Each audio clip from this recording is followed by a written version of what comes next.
Hello everyone, I am Dr. M and today we will discuss about the introduction of thorax. So thorax is an upper part of the trunk. The trunk is divided into two parts by the help of diaphragm. The upper part of the diaphragm is thorax and the below the diaphragm is abdomen. So thorax is an osteocartilaginous elastic cage. Due to this, it can increase or decrease the intrathoracic pressure. Because of this, we can easily suck the air during inspiration and expel during expiration. So coming to the thorax, thorax it's bounded anteriorly by the sternum. Posteriorly by the 12 thoracic vertebra. On each side by the 12 pairs of ribs. So these ribs posteriorly attached with the vertebra. Posteriorly attached with the vertebra. Anteriorly, the first to seventh rib.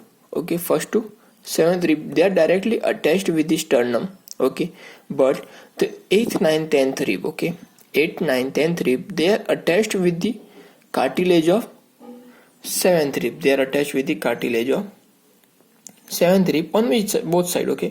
The 7th rib, the 8th, 9th, 10th rib are of the cartilage of 7th rib, and the remaining 11th and 12th rib, they are attached posteriorly, but they are not attached anteriorly. That's why they are known as floating ribs or vertebral ribs. So now coming to this 8th and 10th ribs. This 7th to 10th rib, the cartilage of 7th to 10th rib, they are forming a costal margin. On both sides, 7th to 10th rib, they are forming a costal margin. And between these two costal margins, they are forming an angle known as infrasternal angle or subcostal angle. Infrasternal angle or subcostal angle. In this angle, there is a depression. This depression is known as epigastric fossa. So this first to 7th rib, it's also known as true ribs. On 8th to 12th ribs, they are known as false ribs. Now coming to the thorax. So thorax is limited above by the thoracic inlet. The thoracic inlet continues with the neck. So this thoracic inlet bounded anteriorly by the superior border of manubrium.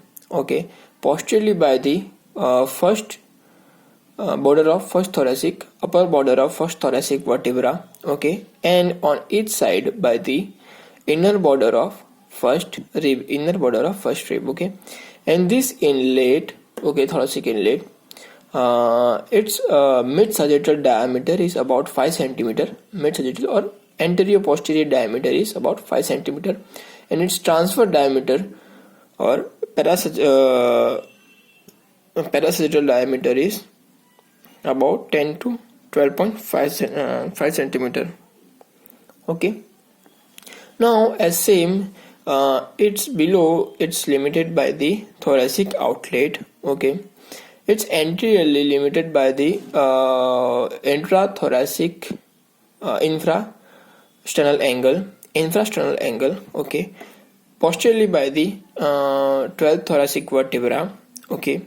And on each side by the costal margins. Did you got it? Again I am repeating. Anteriorly it's limited by the infrasternal angle, formed by the two costal margins. Posteriorly by the 12th thoracic vertebra, and on each side by the costal margin.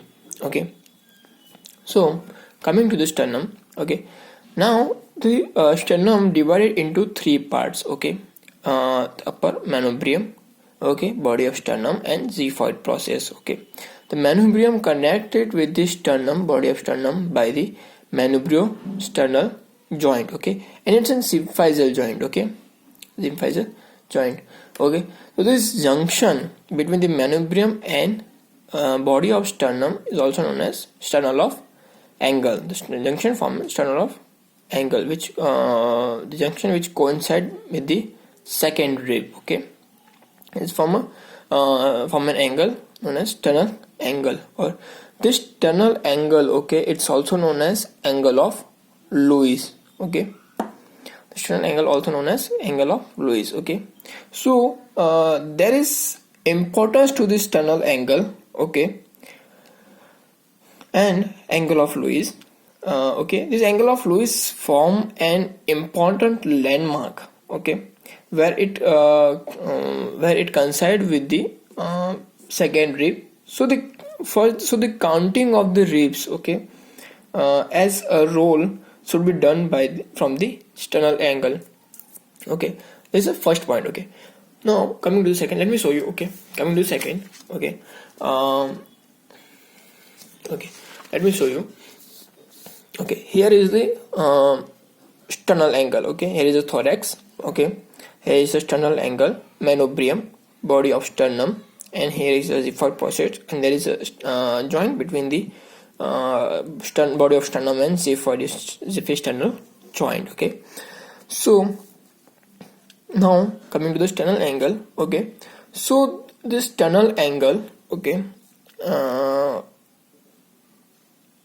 it's divide the superior mediastinum from the inferior mediastinum, okay, by passing an imaginary line. Okay, so by passing an imaginary line between the sternal angle, from the sternal angle to the lower border of the fourth thoracic vertebra. Okay, here is the vertebra, thoracic vertebra, and fourth thoracic vertebra.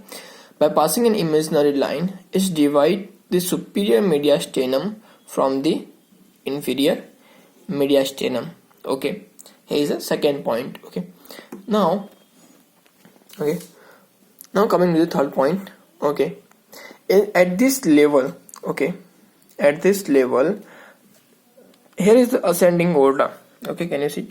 Here is the ascending aorta. At this level, the ascending aorta ends. Okay, and the arch of aorta begins. Okay, arch of aorta begins and also end at the same level, and the descending aorta begins. Okay, here is the ascending aorta. Okay, here it ends. Okay, now the arch of aorta begins and also end at the same level, and the descending aorta begins. Okay, you do got it? Okay, so here is the third point. Now coming to the fourth point. Okay, at this level, okay, the trachea divided into two principal bronchi. I didn't show you at here, so just imagine. Okay, here is the trachea is coming. Okay, it is divided into two principal bronchi. Okay, so now coming to the fifth point. Okay, the azygous vein. Okay, at this level, the azygous vein, here is the azygous vein. Okay, it's enter into the superior vena cava. Here is the superior vena cava. Okay, the azygous vein enter into the superior vena cava. I just draw it little below. So just imagine it's at here. Okay, entering at the level of the imaginary line. Okay, so at the level of the imaginary line, it's enter into the superior vena cava. Okay, now coming to the sixth point. Okay, at here below this level, the pulmonary trunk. Here is the pulmonary trunk. Okay, the pulmonary trunk. Okay, the pulmonary trunk. Okay, divided into right and left pulmonary arteries. Okay, right and left pulmonary arteries. Okay, below this level of the imaginary line. Okay, and now coming to the seventh point. Okay, the thoracic duct. I didn't show it, I didn't draw it here. Okay, just imagine from the fifth thoracic vertebra. Okay, the thoracic duct crosses from the right side, left side to the from the right side to the left side. Okay, the thoracic duct, okay, crosses from the fifth thoracic vertebra to the level of sternal angle at the left side. Okay, so here is some important landmark on the level of sternal angle, okay. So here we discussed about some basic information of thorax. Okay, so hope you like my video, and if you like my video, please share and subscribe. Okay, thank you guys.